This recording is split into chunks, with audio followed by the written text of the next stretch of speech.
संख्या ज्ञान।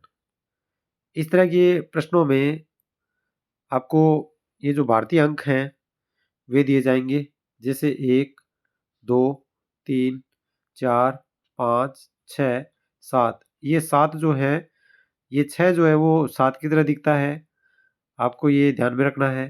फिर 8 और ये 9, इनके आधार पर हम दूसरी संख्याएं भी बना सकते हैं। आपको पहाड़े के रूप में भी संख्या पेपर में दी जा सकती है, और उस आधार पर जो है वो 100 तक की संख्याएं ज़्यादातर पेपर में पूछी जाती हैं। 1 और 2 सभी में ये 100 तक की संख्याएं हैं जो आपके सिलेबस में है।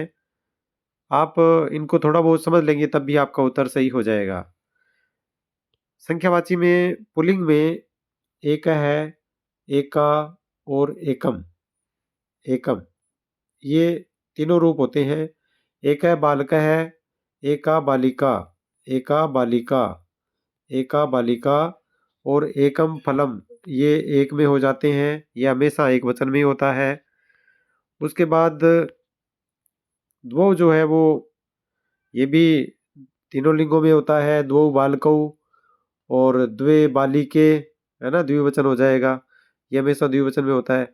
और द्वे फले, द्वे फले, द्वे बालिके, दो बालिकाएं, और द्वे फले, फले लिखा जाएगा, द्वे फले, तो ये दो फल अर्थ में भी होता है।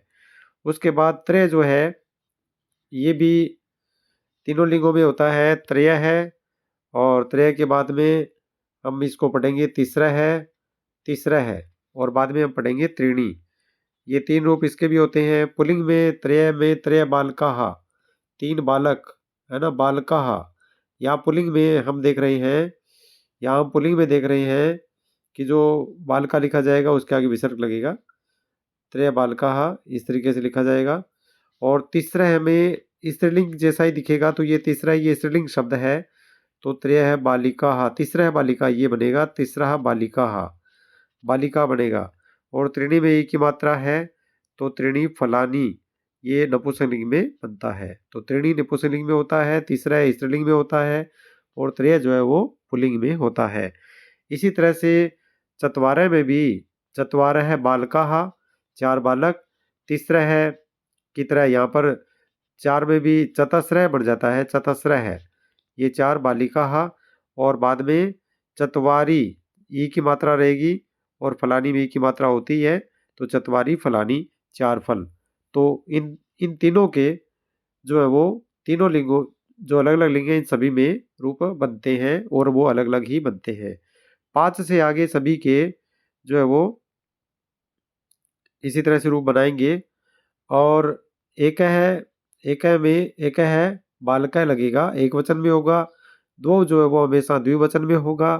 त्रय से आगे जो है वो बहुवचन में रूप होता है।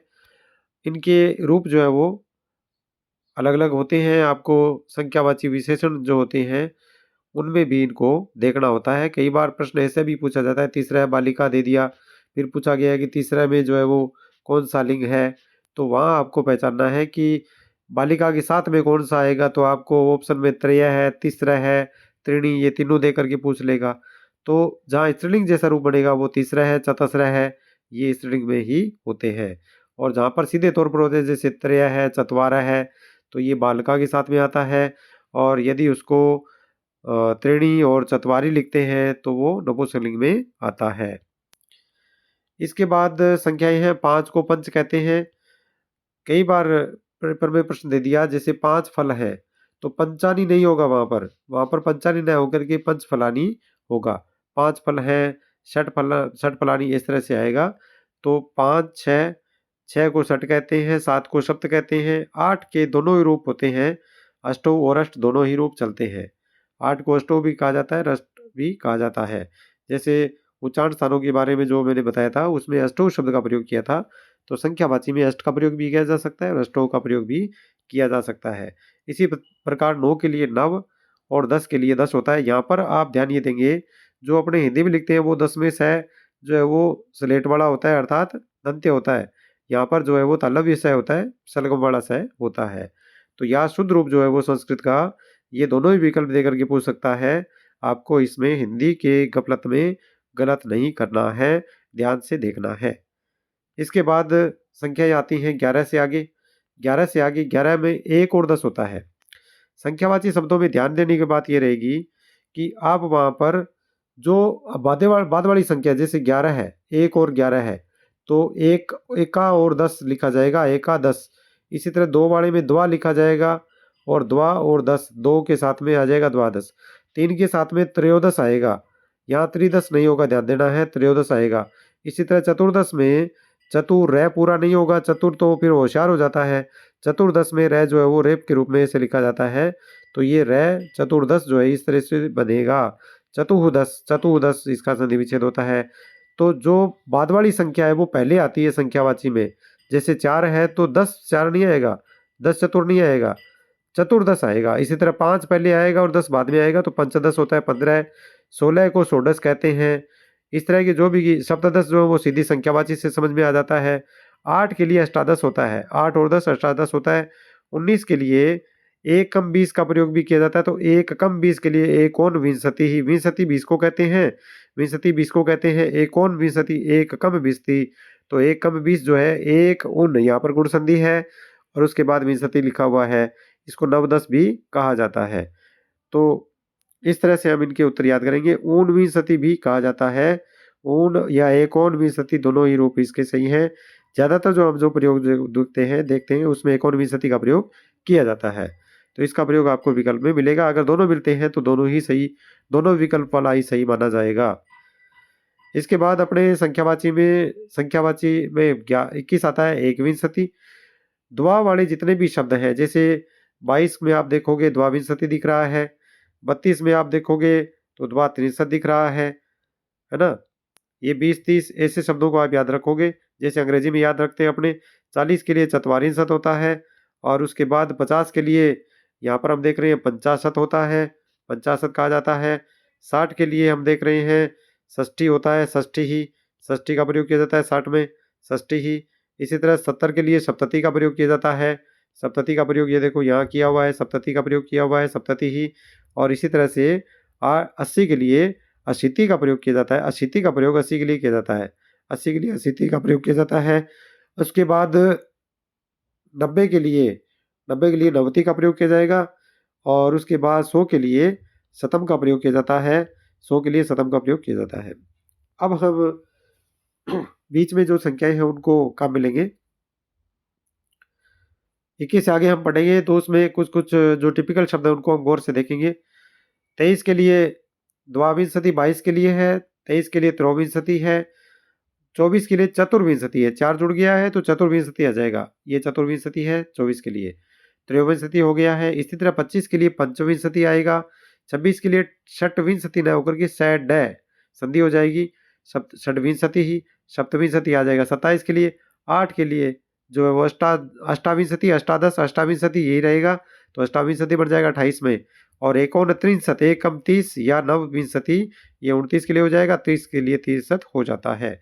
इसके बाद अपने बात करते हैं 31 से 40 तक की संख्याओं की। एकत्रिंशत 31 हो गया, द्वात्रिंशत वही द्वा आ रहा है इसके साथ में। और ये शब्द बहुत इंपॉर्टेंट है, इनको परीक्षा में पूछा जाने की संभावना ज़्यादा होती है, कारण इसमें संधियां हैं, इसलिए इन पर गौर ज़्यादा देखें। त्रयात्रिंशत जो है वो त्रयात्रिंशत ऐसा लिखा जाता है, त्रय के बाद में त्रि आ रहा है ना, त्रिंशत वाला, ये देखो त्रि आ रहा है, तो तय होने के कारण से विसर्ग का स हो जाता है, विसर्ग के स्थान पर स होने पर ये बीच में स जुड़ा हुआ दिखेगा। आपको यहाँ त्रयात्रिंशत लिखा भी विकल्प में मिल सकता है, वो शुद्ध नहीं होगा, जो शुद्ध रूप है वो पूरा रूप ही इसका संख्यावाची में सही मानना है। इसी तरह से चतुर्त्रिंशत जो है वो चतुर नैर नहीं बनेगा, रह नहीं बनेगा, यहाँ पर रूप बनेगा चतुस्त्रिंशत। ये दो जो है वो मोस्ट है, इसलिए मैंने राउंड कर दिया है, इनको गौर से देखोगे। इसके बाद संख्यावाची में 35 को पंचत्रिंशत कहते हैं, 36 को षड्त्रिंशत कहते हैं, यहाँ पर टै के नीचे टै का हलांती रख दिया है।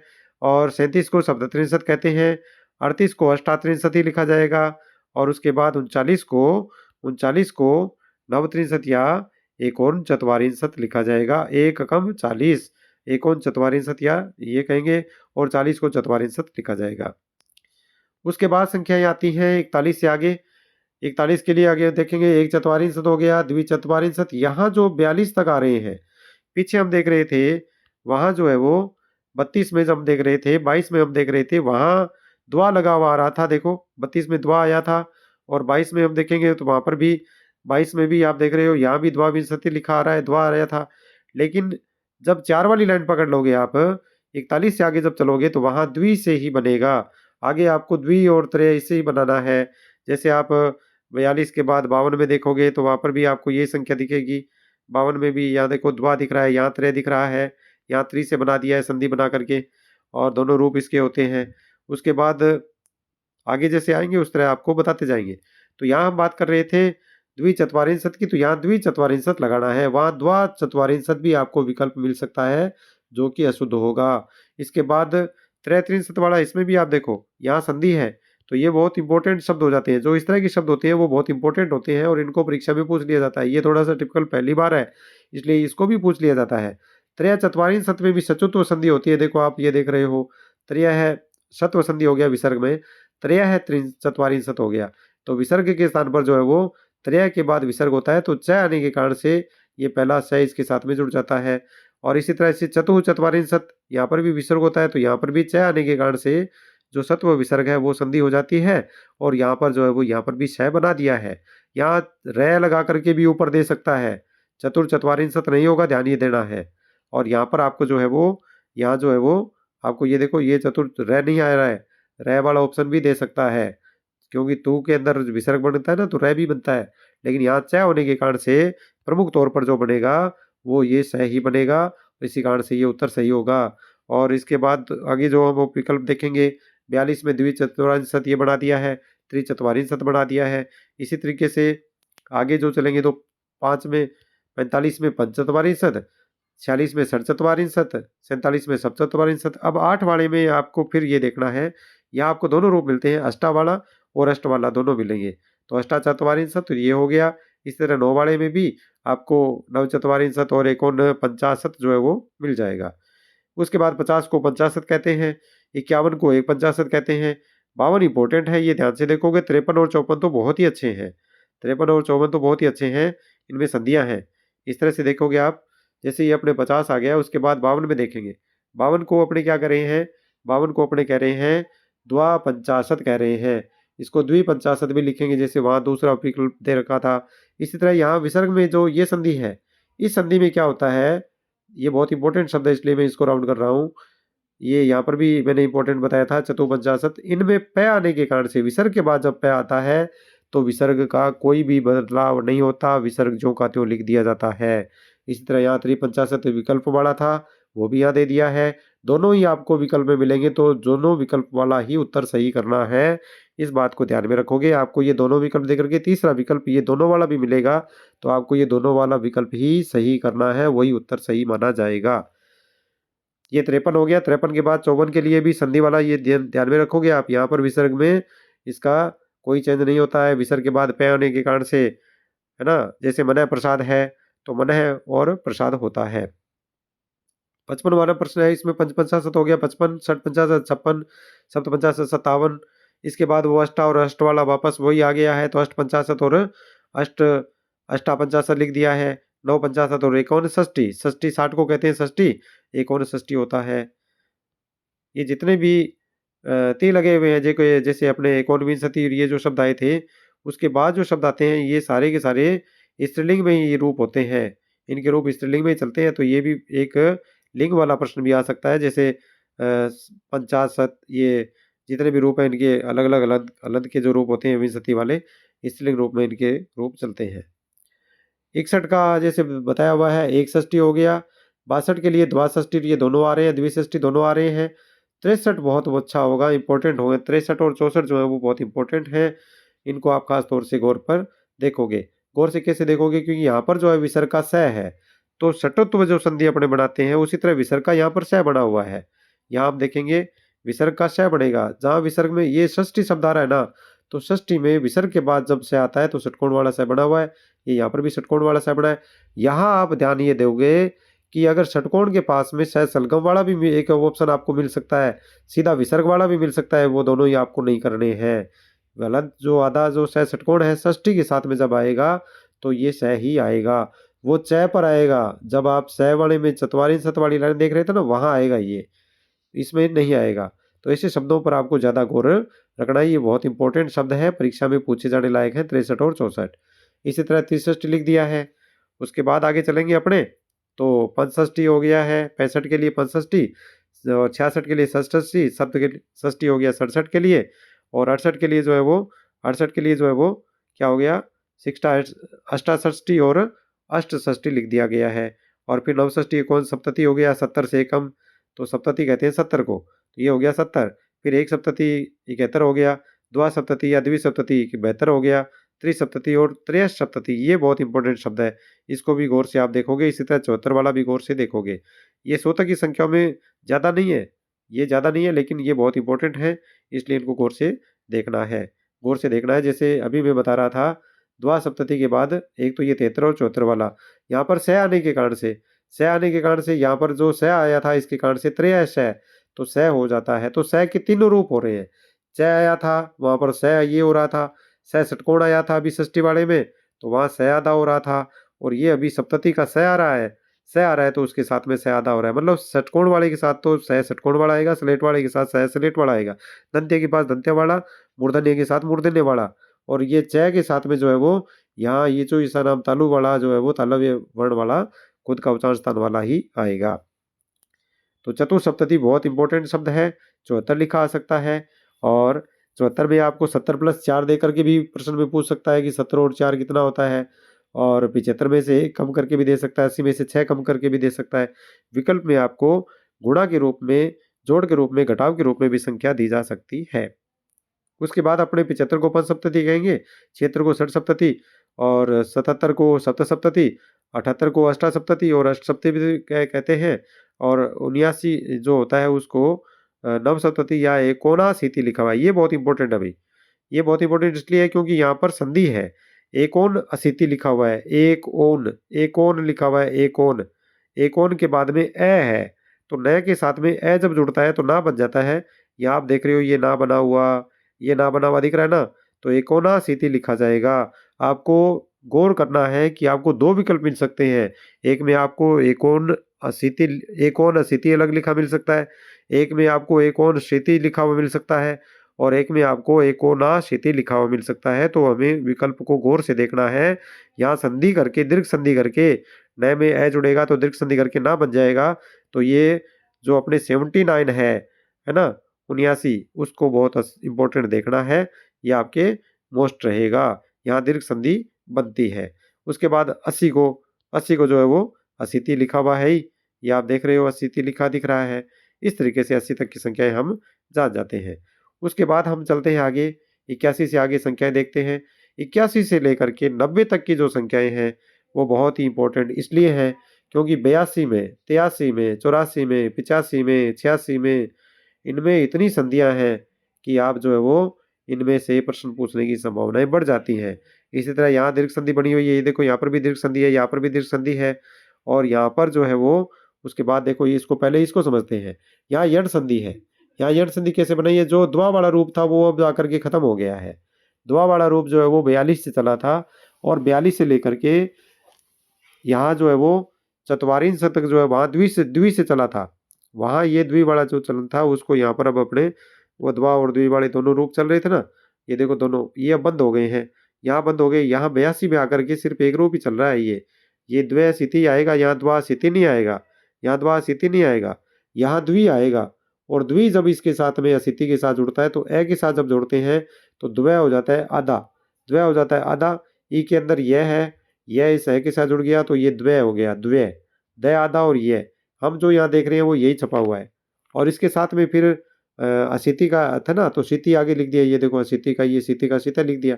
तो यहाँ में क्या शब्द दिख रहा है, द्वय, द्वय, और ये आधा है, ये आधे में ए जुड़ गया तो यह पूरा हो गया, यह पूरा हो गया। फिर ये तो द्वय, द्वय तो द्वय का द्वय आ जाएगा, और यह के साथ में जुड़ गया तो यह पूरा हो गया, द्वैशीति रूप बन गया। यहाँ पर ये आप देख रहे हो द्वैशीति लिखा हुआ है, ये बहुत इंपॉर्टेंट है 82, ध्यान से देखोगे। इसी तरह त्रयशीति में भी संधि विच्छेद है, त्रि होता है, त्रि को आधा कर देंगे तो त्रय आधा रह गया, ई का ये बन गया, ये ए के साथ जुड़ गया, और बाद में यहाँ पर भी गुण संधि बना दी है, तो ये त्रयशीति ये रूप बनता है। ये यहाँ पर आप देख रहे हो ये छपा हुआ है, ये छपा हुआ हमें दिख रहा है, त्रय त्रय लिख करके, त्रय पूरा नहीं है, यहाँ त्रिशीति लिखा हुआ अगर मिल जाए तो अशुद्ध है, ध्यान रखना।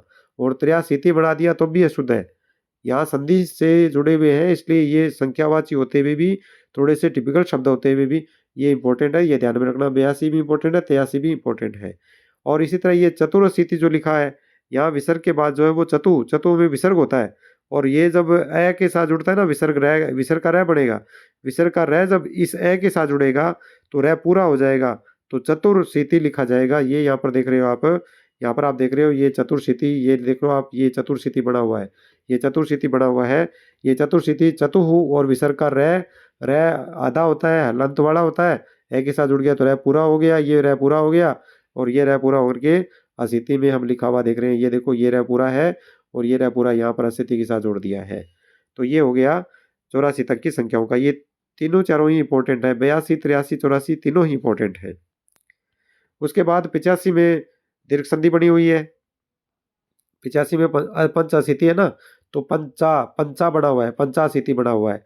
और षट अशीति टैट है डै, यहाँ पर जो है वो जसत्व संधि बनी हुई है, यहाँ जसत्व संधि बनी हुई है। ये इंपॉर्टेंट, ये भी इंपॉर्टेंट, ये भी इंपॉर्टेंट, ये भी इंपॉर्टेंट, ये संधि के हिसाब से इसलिए इंपॉर्टेंट बता रहा हूँ।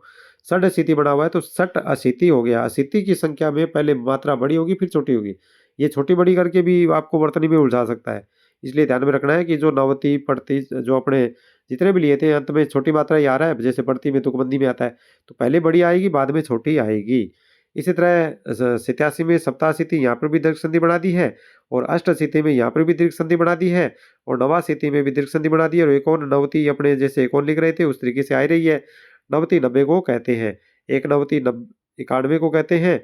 और वापस वही रूप अपने यहाँ पर दोबारा चला दिया है, द्वानवती और त्रिनवती वाला, वो यहाँ 92 पर आ गया है। त्रिनवती और त्रिनवती भी 93 में आ गया है। ये जो है वो गुण रूप हो जाता है इसका, ओ की मात्रा बन जाती है। ओ की मात्रा बना करके त्रिनवती 93 को लिखा जाता है। उसके बाद विसर्ग का रह बन करके देखो ये नवती में ऊपर चला गया है, तो 94 भी इंपॉर्टेंट है। 95 में कोई चेंज नहीं है, इसलिए जो का त्यों ही आ जाता है। 95 में कोई चेंज नहीं है, आप देख रहे हो। 90 से आगे वाली संख्या में भी आप देख रहे हो। तो यहाँ हम देख रहे हैं, यहाँ हम देख रहे हैं कि 92 इस तरीके से लिखा जाएगा, द्विनवती वाला आ गया।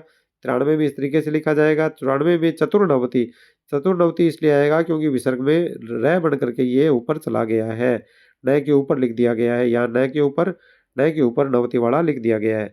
उसके बाद 96 बहुत इंपॉर्टेंट है। 96 में आपको इस तरीके से भी पेपर में दे सकता है, 12 8 ही कितना होता है, ये संख्यावाची दे करके ऐसे पूछ सकता है। आपका ये उत्तर रहेगा। यहाँ पर ये जो बनेगा, यहाँ संधि बनेगी। ये कैसे बनेगी देखो, सट नवती होता है, ये सट और फिर नवती, नवती ऐसे लिखा जाता है, सट नवती ऐसे लिखा जाता है। इसको थोड़ा सा हम और गौर से देखते हैं। जैसे ये संख्या है अपनी सट नवती, तो ये सट हो गया ट, शट और बाद में हो गया नवती, नवती ऐसे लिखा जाता है, नवती, सट नवती आ गया। अब ये ट का तो बनेगा ण, पंचम वर्ण नए आने के कारण से ट का जब ण बनेगा तो ट आधा है तो ण आधा हो गया। और न के सामने जब ण आ गया इधर, तो ये अपने दोनों ही रूप न के स्थान पर ण हो जाएगा। तो बचा क्या फिर, सह षटकोण, सह षटकोण के बाद ये, तो सह अपने षटकोण वाला ले लिया पहले, उसके बाद ये और फिर वती ही। तो ये हम यहाँ पर देख रहे हैं, ये लिखा हुआ ऐसा है, तो ये है 96। ये बहुत इंपॉर्टेंट है और पहले परीक्षा में पूछा भी जा चुका है, इसलिए इस संख्या को अपने कोर से देखेंगे। इसके बाद अपने आती है संख्या 97 को सप्तनवती, 98 को अष्टानवती, इसको अष्टनवती भी कहते हैं। और उसके बाद नवनवती और एकोन शतम हो गया, 100 को शतम कहते हैं। हजार को जो है वो सहस्रम कहते हैं, हजार को सहस्रम कहते हैं। 10,000 को जो है वो अयुत कहते हैं, 10,000 को अयुत कहते हैं, अयुत, ठीक है, अयुतम। और उसके बाद लाख को जो है वो लक्षम कहते हैं। और इससे ऊपर की अगर संख्या आ जाए तो वहाँ जैसे पंचाधिक शतम 105 आ गया मान लो, तो पंचाधिक शतम जो संख्या बाद की है उसको हम पहले ले लेंगे। जैसे 105 लिख दिया तो 5 ज़्यादा है तो पंचाधिक कर दोगे, पंचाधिक शतम आ जाएगा, लास्ट में आ जाएगा शतम। ये शतम इस तरह रूप ही लिखा आएगा। अगर 200 है तो द्विशतम हो जाएगा, 300 है तो त्रिशतम हो जाएगा। इस तरह से हम जोड़ करके वहाँ विकल्प में पहचान लेंगे। हजार की संख्या है तो भी पहले अंत में जो संख्या है वो पहले आएगी, उसके बाद बड़ी रूप में बनाना है। जैसे आपको अभी मैंने 105 का बताया है, तो 105 को आप एकाधिक पंचम एकाधिक पंचम ऐसा नहीं लिखेंगे, एकाधिक पंचशतम नहीं लिखेंगे, और ये भी नहीं लिखेंगे कि एक शतम पंचाधिक, ऐसा भी नहीं लिखा जाएगा। तो ये जो है वो पंचाधिक शतम ऐसे रूप में ही लिखना है। संख्यावाची संख्याओं से संबंधित एक प्रश्न इस 100 तक की संख्या में से ही आने की पूरी संभावना है। जो हमारा टेलीग्राम चैनल है, उस पर भी इस वीडियो को हम डाल देंगे। आप वहाँ से भी इस संख्या को देख सकते हो। वहाँ से भी आप इस संख्या को देख सकते हो। ये हमारी 1 से लेकर के 60 तक की संख्याओं का आप स्क्रीनशॉट ले सकते हैं और उसके बाद आप यहाँ जो है वो ये 61 से लेकर 100 तक की संख्याओं का स्क्रीनशॉट भी ले सकते हैं। और इनमें से एक प्रश्न आपको निश्चित तौर पर मिलेगा और आपका ये प्रश्न पूरी तरह से सही होगा। एक निवेदन आपसे ये ज़रूर करूँगा कि जब भी आपसे प्रश्न का उत्तर देना हो आपको, आप बहुत गौर से इसको समझेंगे और तभी आपका उत्तर शत प्रतिशत सही होगा। जय हिंद, जय भारत।